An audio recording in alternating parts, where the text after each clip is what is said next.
The world we live in is rapidly aging. By the year 2050, the number of people over the age of 60 is expected to jump to 22% of the population. This means the proportion of older adults will outnumber other age groups. At the same time, our world is urbanizing, cities are growing, and more people are living in larger cities.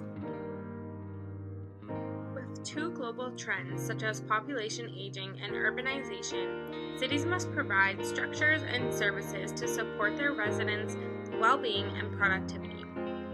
Older adults in particular require supportive and enabling environments to compensate for physical and social changes associated with aging. To promote active aging, the World Health Organization developed the Global Age-Friendly Cities Guide in collaboration with 35 cities in developing and developed countries. The aim was to identify advantages and barriers across key features necessary for a city to be age-friendly. The World Health Organization defined an age-friendly community as a community in which policies, services, and structures support and enable people to age actively. Through this project, they were able to identify 8 domains of age-friendly communities. These include outdoor spaces and buildings, transportation, housing, social participation, respect and social inclusion, civic participation, communication and information, and community supports and health services. However, the project mainly focused on urban environments, and while urbanization is a major demographic trend, population aging is of particular interest in Canada, as the population is aging faster in rural areas. Canada has almost 3,000 rural communities that vary in population size, density, distance from service centers, employment opportunities, and population of those over the age of 65. In 2013, 23% of the rural population in Canada was over the age of 65, compared to the national average of 13%. Rural communities often experience difficulties in providing health and social services, which are intensified by the impact of reduced government commitments and public policy support. They must also confront issues related to long distances from larger centers, low population density, harsh climates, and low economic productivity. Although age-friendly community initiatives are advancing in some rural areas, in Canada, many rural communities are in the initial stages of implementing these programs.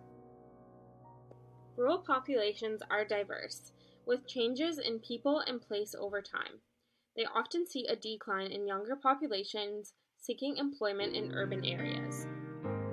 This causes populations to decline and services to close, affecting the ability of some older adults to remain in their communities. The degree of rurality in the community also affects residents' access to health and other services. It can influence the ability to attract and retain older adults to live in the area. They also deal with harsh weather conditions. In the winter, snow, ice, and snow removal can hinder social participation and the ability of older adults to remain engaged in their communities. Age-friendly initiatives, sustained leadership, and support from all levels of government can be crucial for community success. Local efforts often cannot resolve the major infrastructure and service challenges that rural communities face. These challenges can be magnified by budgetary constraints, large geographic distances, and out-migration of working residents. Regional or national government policy and funding that places emphasis on rural communities could improve road systems, create appropriate housing for older adults, and provide basic services. To facilitate aging in place, physical and social environments need to be enhanced to counteract remoteness in rural communities. With all the challenges rural communities seem to face, they often provide unique advantages to older adults. These include strong community connections, family networks, access to fresh air, peace and quiet, safety and security, a slower pace of life, attractive scenery, and community size. Doing this and working together to do our part, we can help make our rural communities in Canada more age-friendly.